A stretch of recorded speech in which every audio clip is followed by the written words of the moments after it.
Frequent blood sugar fluctuations, जिसे हम sugar spikes भी कहते हैं, ये एक ऐसी समस्या है जो हर वो व्यक्ति जो डायबिटीज़ के साथ जी रहे हैं समझते हैं और झेलते हैं ऑन अ रेगुलर बेसिस। आज के इस वीडियो में मैं ऐसे 3 टिप्स देने जा रही हूँ जिनसे आप ब्लड शुगर स्पाइक्स को बहुत आसानी से मैनेज कर सकते हैं। ब्लड शुगर स्पाइक्स आपकी सेहत के लिए अच्छा नहीं है। जितनी बार आपका ब्लड शुगर राइज करता है एक स्पेसिफिक वैल्यू, जिसे हम 180 मिलीग्राम परसेंट मानते हैं, तब आपको बहुत सारे नुकसान होते हैं शरीर में। आपके शरीर में इन्फ्लेमेशन के लेवल्स बढ़ जाते हैं, जिससे आपको और बीमारियों का खतरा होता है, डायबिटीज़ प्रोग्रेशन का खतरा हो जाता है। तो विदाउट एनी डिले आज हम चलते हैं और देखते हैं कि ये 3 स्ट्रैटेजीज़ क्या हैं जिन्हें इस्तेमाल करके आप अपनी ग्लूकोज स्पाइक्स को सक्सेसफुली मैनेज कर सकते हैं। मेरा नाम है डॉक्टर विनीता सिंह, मैं एक सर्टिफाइड लाइफस्टाइल मेडिसिन प्रोफेशनल हूँ। अगर आपको इस वीडियो में दी गई जानकारी पसंद आ रही है तो प्लीज़ इस वीडियो को शेयर कीजिए, लाइक कीजिए, ताकि ये इन्फॉर्मेशन ज़्यादा से ज़्यादा लोगों के बीच में पहुंच सके। And of course don't forget to subscribe to my channel so that you continue to receive my future videos. तो शुरू करते हैं। नंबर 1 टिप, आपका जो खाना है उसे आप शुरू कीजिए ऐसे फूड्स के साथ में जिसमें फाइबर और प्रोटीन की मात्रा ज़्यादा हो। इसके पीछे क्या साइंस है, ये आपको क्यों फ़ायदा पहुंचाता है? इसलिए पहुंचाता है क्योंकि जो फाइबर रिच फूड्स होते हैं वो बहुत नरिशिंग होते हैं, बहुत न्यूट्रिशियस होते हैं, लो कैलोरी होते हैं और आपको एक फुलनेस की फीलिंग देते हैं, जिससे कि नेचुरली आपका कैलोरी इंटेक कम हो जाता है। और ये जो सारे प्रॉपर्टीज़ हैं ये आपको अपना डायबिटीज़ मैनेज करने में आसानी देते हैं। जब आप फाइबर रिच फूड्स खाते हैं तो जो ग्लूकोज होता है उसका एब्जॉर्प्शन ब्लड में अपटेक स्लो हो जाता है, जिससे कि नेचुरली आपको शुगर स्पाइक से प्रोटेक्शन मिलती है। जहाँ तक प्रोटीन रिच फूड्स का सवाल है, तो क्या होता है कि जब आप ऐसे फूड्स लेते हैं जिसमें प्रोटीन ज़्यादा होता है, तो उसका मूवमेंट आपके इंटेस्टाइन्स में या गट में कहना चाहिए, वो स्लो डाउन हो जाता है। जब मूवमेंट स्लो होगा इसका मतलब ये है कि उनका डाइजेशन का जो रेट है वो भी स्लो हो रहा है, और उसकी वजह से जो ग्लूकोज स्पाइक्स हैं उनसे आपको काफ़ी हद तक प्रोटेक्शन मिलती है। और इसमें तो कोई कहने में हर्जी नहीं है कि प्रोटीन रिच फूड्स आपके लिए वैसे भी अच्छे होते हैं, क्योंकि ये आपको आपका मसल मास प्रिजर्व करने में सहायता देते हैं। अब सवाल ये उठता है कि फाइबर रिच फूड्स और प्रोटीन रिच फूड्स खाने के लिए आपको क्या खाना चाहिए, किस चीज़ से अपने खाने की शुरुआत करनी चाहिए।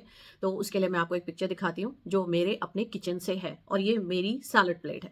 अब इसमें देखिए वेजिटेबल्स हैं, फ्रूट्स हैं, ये दोनों फाइबर रिच हैं, और ना सिर्फ फाइबर रिच हैं, these are very nutritious foods. और इनमें बहुत सारे ऐसे फाइटो न्यूट्रिएंट्स होते हैं जो हमें बाकी बीमारियों से भी लड़ने की क्षमता देते हैं हमारे शरीर को। और इसके साथ में ये जो एक बोल में, छोटे से बोल में दिख रहा है, ये है हमस। हमस जो है इसमें मेन इंग्रेडिएंट होता है छोले, यानी कि काबुली चना। उसको पीस करके, बॉयल काबुली चना को पीस के हमस बनता है। और अगर आपको रेसिपी चाहिए तो प्लीज़ मुझे डीएम कीजिए, मैं आपको इसकी रेसिपी शेयर करती हूँ। तो प्रोटीन हमस में छोले से आता है। And now number 2, about 60 minutes after meals, करीब 1 या 1.5 घंटे के बाद में आप थोड़ा सा सीढ़ियाँ चढ़िए। और कितना सीढ़ियाँ चढ़िए, आप suppose a flight of 10 steps, तो उसमें 10 बार ऊपर जाइए और 10 बार नीचे आइए। ऐसा करने से क्या होता है कि जो आपके लेग मसल्स हैं वो एक्टिवेट होते हैं। और लेग मसल्स जो हैं, these are large group of muscles, जब ये एक्टिवेट होते हैं, जब ये काम करते हैं, तो ये आपके ब्लड में से ग्लूकोज को लेते हैं और उसे यूज़ करते हैं एनर्जी प्रोड्यूस करने के लिए। और इस तरह से जो आपका जो ब्लड ग्लूकोज लेवल्स जो बढ़ने शुरू हुए हैं खाने के बाद में, अब उनमें गिरावट आनी शुरू हो जाती है और आप ग्लूकोज स्पाइक से सेफ हो जाते हैं। अगर आप मीटिंग में बैठे हैं तो आप सोलियस पुशअप्स कर सकते हैं। अब उसको करने का एक सही तरीका होता है, और क्या ये इफेक्टिव होता है?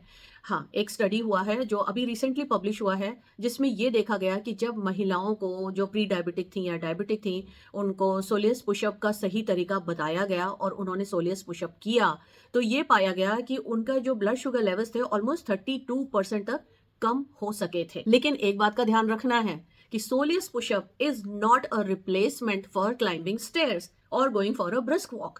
सोलियस पुशअप सिर्फ उन सिचुएशंस के लिए है जब आपको वॉक जाना है लेकिन आप नहीं जा पा रहे हैं क्योंकि आपका कुछ एंगेजमेंट है, कोई वर्क कमिटमेंट है, बस उस टाइम पे सोलियस पुशअप यूज करना है। अदरवाइज ब्रिस्क वॉक्स या even better climbing stairs is the best option for you about 60 to 90 minutes या 1 से 1.5 घंटे भोजन के बाद में। And now final tip number 3, there are certain herbs and supplements जो आपको हेल्प कर सकते हैं आपके ब्लड शुगर स्पाइक्स को कंट्रोल करने में। लेकिन यहाँ पे मैं 2 चीज़ें बोलना चाहती हूँ कि ये हर्ब्स जो हैं ये प्योर होनी चाहिए, इनमें कोई मिलावट या किसी गलत जो हार्मफुल सब्सटेंस होते हैं उनका एडल्ट्रेशन नहीं होना चाहिए। और दूसरी चीज़ ये है कि ये इस्तेमाल करने से पहले आपको अपने डॉक्टर से सलाह मशवरा करना ज़रूरी है। First herb that I'm going to speak about is berberine. Berberine is available as supplements. ये आपके फास्टिंग ब्लड शुगर्स को कम करती है, आपके HbA1c लेवल को कम कर सकती है, and there is definite evidence for that, and it has been seen in clinical trials that it is really effective.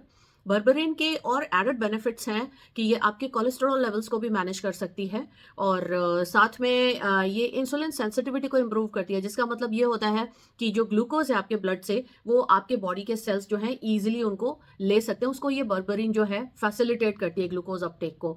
तो ये सारी चीज़ें जो है डिजायरेबल है, ये सारे properties for a diabetic person to manage the blood glucose levels.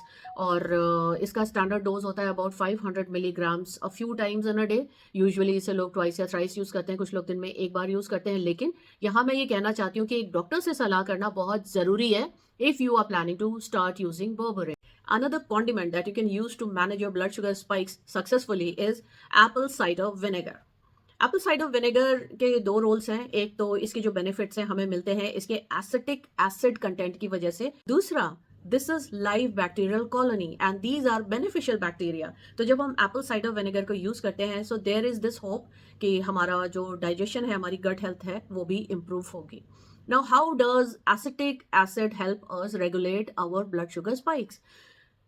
Acetic acid जो विनेगर में है, वो हमारा जो गैस्ट्रिक एम्पटींग है, यानी कि जो हमारा खाना जब मूव कर रहा है स्टमक से बाकी फर्दर पार्ट्स ऑफ गट, तो उसको स्लो डाउन करता है। जब rate of movement of food is slow down in the gut, तो क्या होता है कि ग्लूकोज एब्सॉर्प्शन भी हमारा स्लो डाउन होता है, जिसकी वजह से ब्लड शुगर स्पाइक्स को हैंडल करने में आसानी मिलती है। एप्पल साइडर विनेगर आपके दांतों के लिए नुकसान पहुंचा सकता है, और क्योंकि एसिडिक एनवायरनमेंट में हम जानते हैं कि हमारे दांत जो है अपने मिनरल्स लूज कर जाते हैं, तो इसलिए इसको डाइल्यूटेड लेना चाहिए। और किस रेट से लेना चाहिए, आप 1 या 2 चम्मच apple cider vinegar in a glass of water mix करके उसको ले सकते हैं, और उसके बाद में it is very important to rinse your mouth very well, ताकि इसके कोई भी ट्रेसेस आपके माउथ में ना रह जाएं।